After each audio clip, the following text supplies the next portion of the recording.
গাইছ কি খবৰ তোমালোকৰ আছে সকলোৱে ভাল তো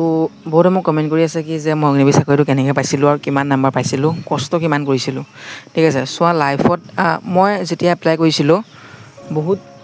কি ক'ম বহুত মানুহৰ ঠগন খাবলগীয়া হৈছিলে বহুতৰ আমুক তামুক সহিবলগীয়া হৈছিলে কিন্তু লাইফততো মই ভাবি লৈছিলোঁ যে কিবা এটা নহয় কিবা এটা কৰিমেই বুলি আৰু অন্ততঃ সেইটো ভাবিয়েই অন্ততঃ মই চাকৰিটো পালোঁ কাৰণ যেতিয়া ফিল্ডলৈ যাওঁ মানে যেতিয়া ফিল্ডলৈ যাওঁ দৌৰিবৰ কাৰণে আমুকে যিহেতুৱে কয় যে মেডিকেলত উলিয়াই দিব আমুকত উলিয়াই দিব তই এনেকৈ নকৰিবি আৰু মই যেতিয়া মই চাকৰিটো পাইছিলোঁ 2024 ঠিক আছে 2024 পাইছিলোঁ NCC B চাৰ্টিফিকেট আছিলে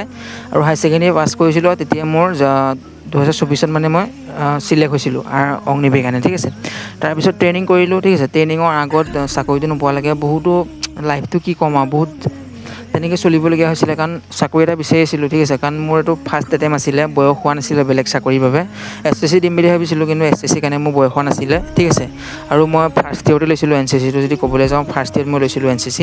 আৰু NCCয়ে মোক বহুত সহায় কৰিলে যেতিয়া মই এক্সট্ৰা মাৰ্ক পাইছিলোঁ লাষ্টত মই এক্সামটো ভালেই হৈছিলে বাৰু মোৰ 29 তাৰিখে আছিলে এক্সাম তো ৰানিঙত মোৰ এক্সিলেণ্ট আছিলে কিন্তু হয়তো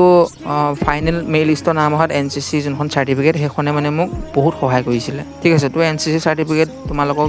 ফাইনেল মেৰিট লিষ্টৰ নাম অহাত বহুত সহায় কৰিব ঠিক আছে তোমালোকে গম পোৱা NCC B চাৰ্টিফিকেট থাকিলে 10 মাৰ্ক এক্সট্ৰা পাবা আৰু যদি তোমালোকৰ NCC C চাৰ্টিফিকেট মানে C চাৰ্টিফিকেটখন থাকে 20 মাৰ্ক এক্সট্ৰা পাবা তো ভাবিছোঁ 20 মাৰ্কটো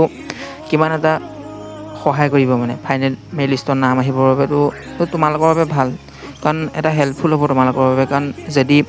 20 মাৰ্ক এক্সট্ৰা পোৱাটো বহুত ভাল হ'ব ঠিক আছে তো মোৰ লগৰে বহুত দিছিলে কিন্তু কিছুমান মানে NCC চাৰ্টিফিকেট আছিলে মোৰ লগৰ এজনৰ কিন্তু মানে কি হ'ল ভাগ্যবশতঃ তেওঁৰ নাম নাহিলে মানে এক্সামত অকণমান নাম্বাৰ কমি গৈছিলে কিন্তু একো নাই মই তাৰপৰা পোৱাৰ পিছত বহুতো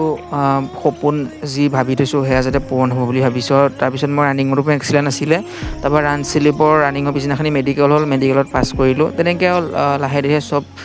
কাম কাজ কৰি গ'লোঁ ডকুমেণ্টৰ কামৰ পৰা ধৰি যিমান মানে কাম আছিলে লাহে লাহে চব কৰি গ'লোঁ কিন্তু চাকৰি নোপোৱাৰ আগত বহুতে ধেৰ কৈছিলে ঠিক আছে মই যেতিয়া মানে নাম্বাৰ পাম বুলি ভাবি থৈছিলোঁ কাৰণ মই মেক্সিমাম পাইছিলোঁ নাম্বাৰ এক্সামত মই টোটেল মিলাই কৰি মানে এক্সাম আৰু ফিজিকেলৰ মিলাই কৰি মই টোটেল 150+ পাইছিলোঁ কাৰণ এক্সাম মোৰ ভাল হৈছিলে আৰু ৰানিঙো মানে মোৰ এক্সিলেণ্ট আছিলে মানে ঠিক আছে ফাৰ্ষ্ট গ্ৰুপত দৌৰিছিলোঁ আৰু মই 2 নম্বৰত সোমাইছিলোঁ ঠিক আছে আৰু তেনেকৈ তাৰপৰা নাম অহাৰ পিছত ডকুমেণ্টৰ কাম কাজবোৰ কৰিলোঁ যিমান ডকুমেণ্টৰ কাম তাৰপৰা ARO যোনটো কয় তোমালোকক মই গম পোৱাই ARO ভিডিঅ' দিছিলোঁ আগতে তাৰপৰা AROলৈ গ'লোঁ AROলৈ গৈ ডকুমেণ্ট ভেৰিফিকেশ্যন হ'ল তাৰপৰা চব কাম কাজ কৰাৰ পিছত ডকুমেণ্ট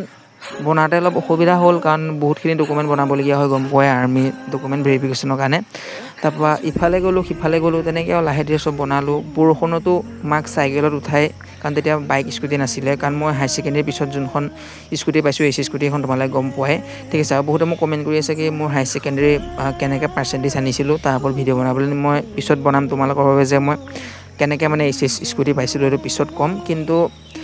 যেতিয়া বাইক স্কুটি নাছিলে বৰষুণৰ দিনতো ছাতি লৈ মাক চাইকেলত উঠাই ডকুমেণ্টৰ কাম কৰিবলৈ গৈছিলোঁ স্কুল হওক গামবুঢ়া হওক এনেকৈ কোড এফিডেভিট বনাবৰ কাৰণে ডিষ্ট্ৰিক্ট লেভেললৈ যাবলগীয়া হয় তো তেনেকৈ বহুতো কষ্ট কৰিলোঁ আৰু মায়েও বহুত সহায় কৰিছিলে ঠিক আছে মায়ে বহুত সহায় কৰিছে কাৰণ বহুতেতো কৈছিলে তই এনেকৈ কৰিবি নহ'লে এনেকৈ হ'ব আৰু বহুতে ডিম'টিভেটো কৰে যে এনেকৈ তই কেলৈ কৰি আছ নহ'লে নাপাবি তো এনেকৈ বহুতে যিহেতু ধেৰ কথা কয় কিন্তু বেলেগৰ কথাবোৰ এখন কাণেদি শুনি যদি সিখন কাণেদি উলিয়াই দিয়া নহয় তেতিয়াহে জীৱনত ছাকচেছ হ'ব পাৰিবা তো এনেকৈ কষ্ট কৰি গ'লোঁ তেনেকৈ ফল পালোঁ ঠিক আছে